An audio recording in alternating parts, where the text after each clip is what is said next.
நமக்காக இரங்கல் தீர்மானம் நிறைவேற்றும் போது ஒரு நன்றி சொல்வது எல்லாமே அரசியல் நாகரிகம்.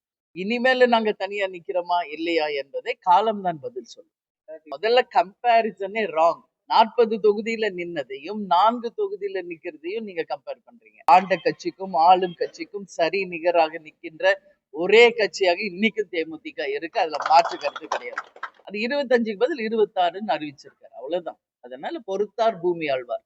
மொத்த பவரும் மொத்த அதிகாரமும் ஒரே கரங்களில் இருப்பதை விட கூட்டணி ஆட்சி என்பது நல்ல விஷயம். மக்களுக்கு நிறைய நல்லது பண்ணலாம். தப்பே அப்படியே ஆளுங்கட்சியே தவறு செய்தாலும் சுட்டி காட்டலாம். மணல் கொள்ளை மிக மிக மோசமாக நடக்கிற ஒரு மாவட்டமாக கரூர் மாவட்டம் இருக்குங்க. இன்னைக்கும் 17 டாரஸ் லாரிகள் புடிச்சு வச்சிருக்காங்க. லாட்டரி தடைன்றோம். அப்ப எப்படி விற்பனை நடக்குது? டாஸ்மாக்கு குறிப்பிட்ட டைம் தான் பிக்ஸ் பண்றாங்க கவர்மெண்ட். பட் அது மீறி எப்படி டாஸ்மாக் விற்கிறாங்க மதுபானங்களை?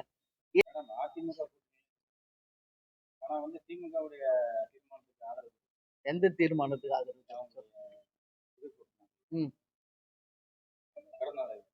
பிறந்த நாள் இல்லை, அவங்களுடைய செயற்குழு பொதுக்குழுல கேப்டனுக்கு அவங்க அஞ்சலி செலுத்தினாங்க. அது ஒரு அரசியல் நாகரிகங்க. அரசியல் நாகரிகமே இருக்கக்கூடாதா சொல்லுங்க? அரசியல் நாகரிகம் அது. ஒருத்தருக்கு பிறந்த நாள் வாழ்த்து சொல்றது, நமக்காக இரங்கல் தீர்மானம் நிறைவேற்றும் போது ஒரு நன்றி சொல்வது எல்லாமே அரசியல் நாகரிகம். அந்த வகையில தான் அதை நம்ம சொல்லியிருக்கோம். முதல்வர் அவர்களுமே என்னுடைய பிறந்தநாள் அன்னைக்கு அவர் தொலைபேசியில தொடர்பு கொண்டு வாழ்த்து சொன்னாரு. அவர் மட்டும் இல்ல, அண்ணன் எடப்பாடியார், அதே மாதிரி அண்ணாமலை, தமிழிசை சவுந்தரராஜன், இந்த மாதிரி தமிழ்நாட்டில் இருக்கிற முக்கிய தலைவர்கள் எல்லாமே என்னுடைய பிறந்தநாளுக்கும் வாழ்த்து சொல்லியிருக்காங்க. அவங்க பிறந்தநாளுக்கு வாழ்த்து சொல்வதும் இந்த மாதிரி தீர்மானங்கள் நிறைவேற்றும் போது ஒரு நன்றி சொல்வதும் அரசியல் மாண்பு, மரபு, நாகரிகம். வேறங்க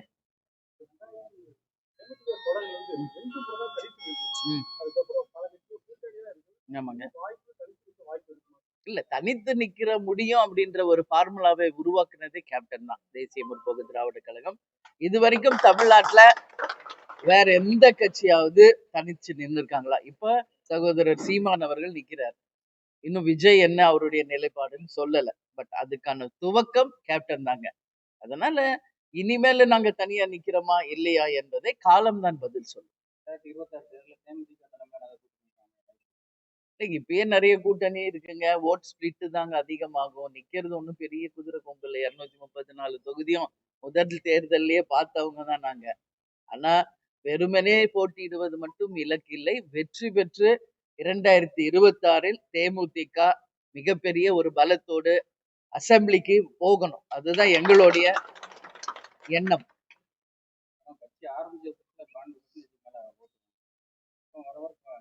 அப்படி கிடையாது. வர வர குறையுதுன்னு நீங்க வேணா சொல்லலாம். அப்ப நாங்க 234 தொகுதியில நின்ன பர்சன்டேஜ இப்ப நீங்க சொல்றீங்க.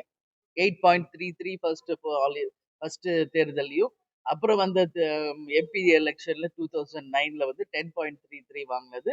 நாங்க அனைத்து இப்போ 234லயும் நம்ம அசம்பிளிக்கு நின்னோம்.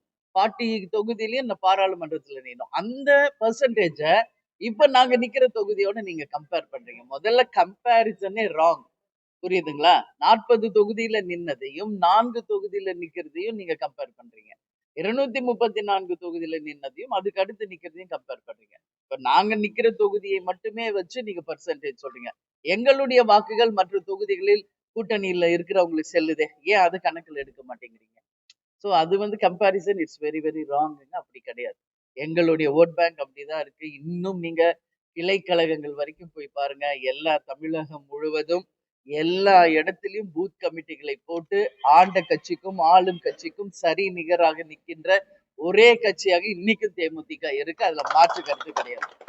இன்னைக்கும் BL2 ஃபார்ம் நாங்க ஃபில் பண்ணி கலெக்டர்கிட்ட கொடுத்துட்டோம். 234 தொகுதிக்கும் நான் இன்னும் 2-3 நாள்ல ஒரு மீட்டிங் தலைமை கழகத்துல இருக்குங்க. 234 தொகுதிகளுக்கும் மண்டல பொறுப்பாளர், மாவட்ட பொறுப்பாளர், தொகுதி பொறுப்பாளர், மாவட்ட செயலாளர்களோடு இணைந்து மிகப்பெரிய ஒரு ஆலோசனை கூட்டம் 4 நாட்களுக்கு சென்னையில நடக்க இருக்கிறது. எனவே நாங்கள் தயாராக இருக்கிறோம் தேர்தலுக்கு. எதுங்க? இது போய் விஜய் கிட்ட தான் நீங்க கேட்கணும், எங்க கிட்ட கேட்க கூடாது. நாங்க கட்சி ஆரம்பிச்சு 20 வருஷம் ஆயிடுச்சு. சரிங்களா? எங்க கிட்ட நீங்க கேட்கணும், விஜய் கிட்ட போய் கேளுங்க. ம். அரசியல்னாவே அதுதானேங்க. இல்லையா, அதுதான் சொல்றேன். அரசியல் என்றாலே அந்த மாதிரி ஆயிடுச்சு.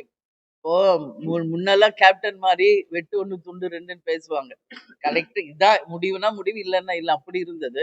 அம்மையார் ஜெயலலிதாவும் அதுதான், இது இருக்குன்னா இருக்கு, இல்லைன்னா இல்லைன்னு சொல்லுவாங்க. சோ அந்த மாதிரி இருந்ததுதான். இப்ப அரசியல் ஆதாயம் அப்படிங்கிறது வந்து தேர்தலை நோக்கி தான் வந்து இன்னைக்கு கட்சிகளும் சரி, அரசியலும் நகருதுங்க.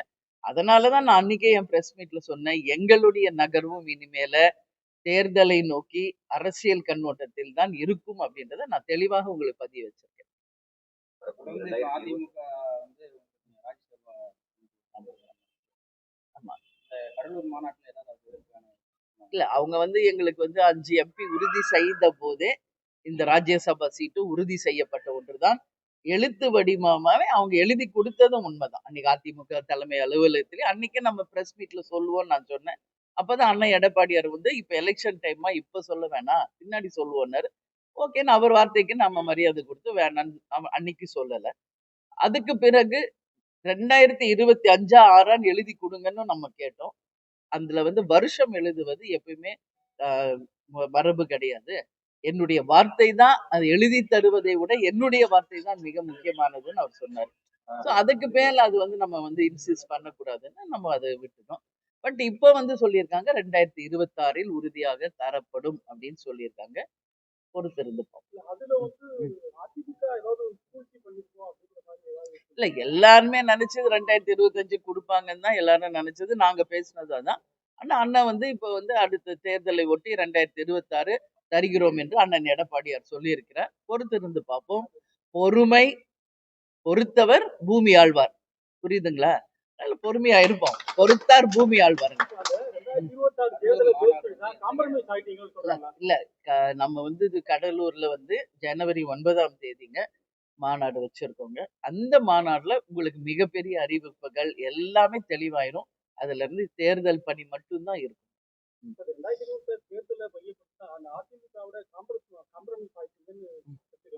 இல்லையே, இதுல காம்ப்ரமைஸ் ஆகுறதுக்கு என்ன? அவங்க எழுதி கொடுத்ததை நாங்க சொன்னோம். சரிங்களா? அது 25 26 நான் எழுதுங்கன்ற போது அது எழுதக்கூடாதுமான்றாரு. சரி, நம்ம ஒத்துக்கிட்டோம். அது 25க்கு பதில் 26ன்னு அறிவிச்சிருக்காரு. அவ்வளவுதான். அதனால பொறுத்தார் பூமி ஆழ்வார். ஆமாங்க.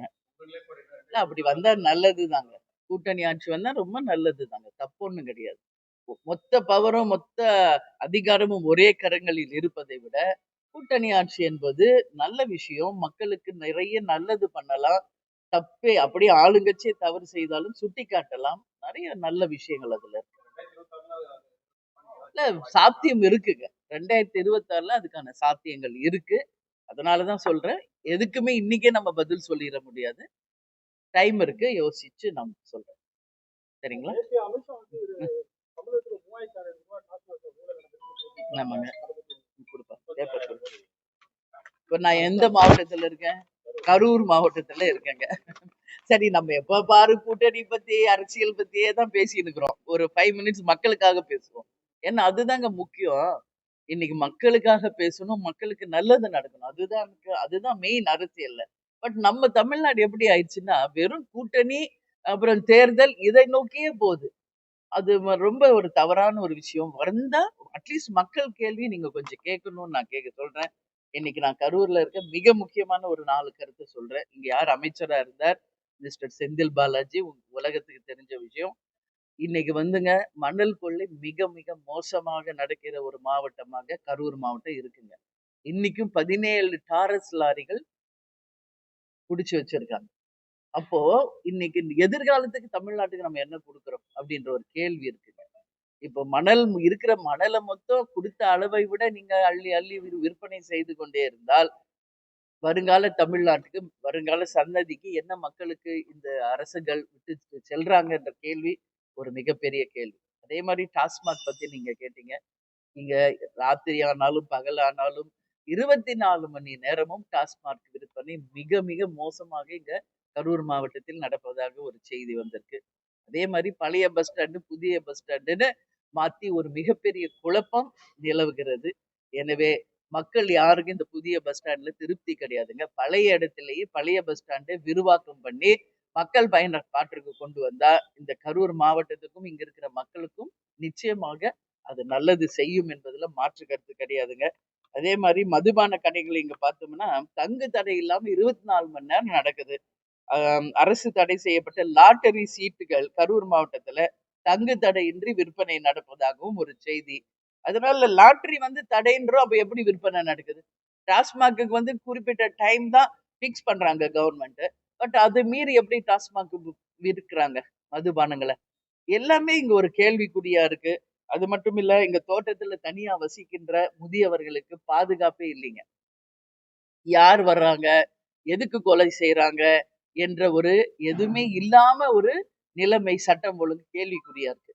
அப்ப முதியவர்களுக்கும் தனியாக தோட்டத்துல தங்குபவர்களுக்கு என்ன பாதுகாப்பு இந்த அரசு உருவாக்கி இருக்கிறது என்று மக்கள் கேள்வியை இந்த நேரத்துல நான் அரசாங்கத்துக்கிட்ட நான் கேட்கிறேன். உரிய பாதுகாப்பு கொடுத்து நிச்சயமாக மக்களை காக்க வேண்டியது இந்த அரசினுடைய கடமைங்க.